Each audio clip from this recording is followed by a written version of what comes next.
Voilà, c'était dans ce jardin, il y a à peu près 30 ans, en 75-67, c'était un vendredi ou samedi soir, vers 21h, 22h. Et là, dans cette rotonde, il y avait un groupe de gospel qui venait des États-Unis. Ils ont dit qu'ils étaient chrétiens. Moi, je haïssais les chrétiens. Et il y avait une sorte de grande lumière et une présence que je ne supportais pas du tout. Donc, je me suis dit, parce que la musique était bonne, je vais l'écouter, mais depuis très loin, pour être loin de cette lumière et de cette présence. Alors je suis parti dans cette direction.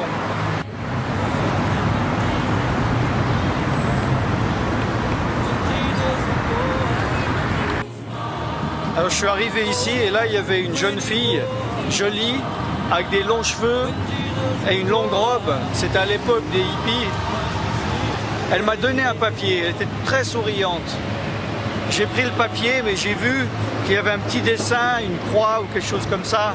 Et j'étais très fâché parce que je me suis dit qu'elle était avec ces chrétiens que j'étais en train de fuir. Et j'étais très fâché, je me suis retourné, j'ai jeté le papier violemment à terre. Et je suis parti encore plus loin, là-bas vers là.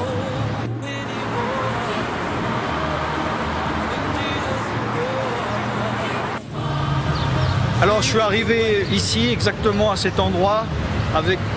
Derrière l'arbre, j'étais devant l'arbre, il faisait très sombre, mais je voyais la musique au loin, il y avait beaucoup de bruit parce que la musique était très forte et comme vous pouvez voir, entendre, il y a beaucoup de voitures qui passent, il y avait énormément de bruit et beaucoup de monde, c'était le soir et tout à coup il y a une grande lumière qui m'a éclairé depuis le haut. Et ça a éclairé, c'était une lumière, pas comme le soleil, ni comme une ampoule. C'était une lumière blanche que j'avais jamais vue, spéciale. Et c'était comme un cercle autour de moi, au moins 20 mètres, c'était immense. Et tout à coup, quand cette lumière est apparue, j'étais dans le silence, j'étais comme dans une bulle de lumière. Les voitures se sont arrêtées, le bruit des voitures, le bruit de la musique. Tout à coup, j'étais comme ça. J'écoutais le silence.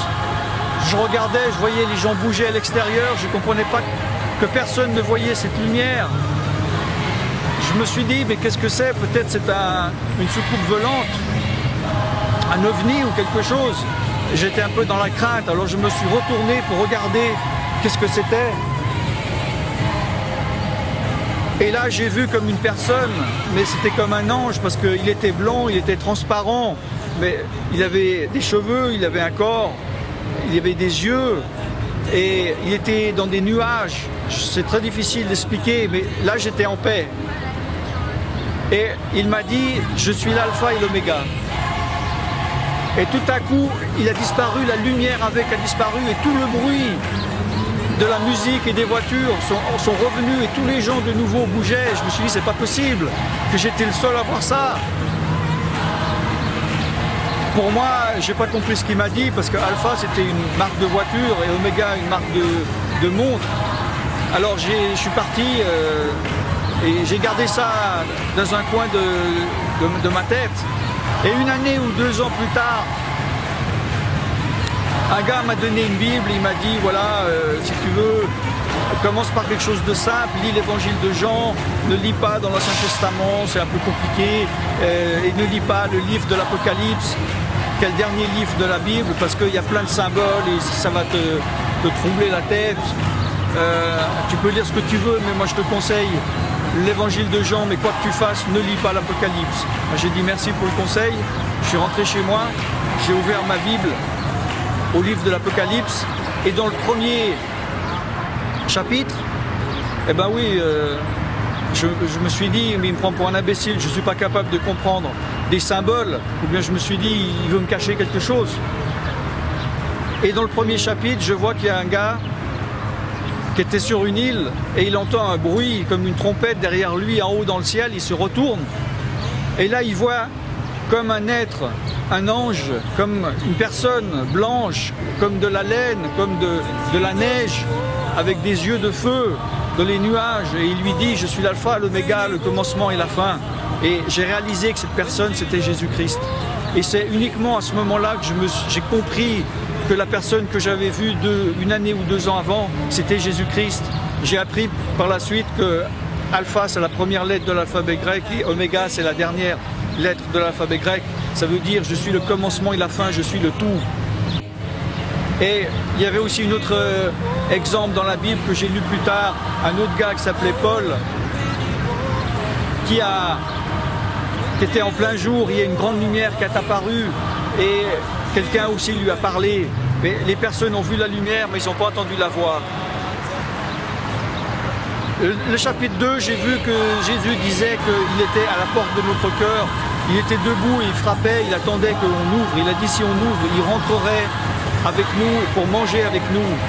Parce que Jésus était mort sur la croix, mais il est revenu à la vie 3 jours plus tard et aujourd'hui il est vivant. C'est pour ça qu'il peut nous aider. Sinon, le christianisme, ça ne sert à rien, c'est une religion. C'est des doctrines, ça ne sert à rien. Mais Jésus est vivant. La Bible dit que tout le monde a péché et est séparé de Dieu. Et le salaire du péché, c'est la mort. Mais Jésus est mort à notre place. Il a porté notre péché, nos erreurs.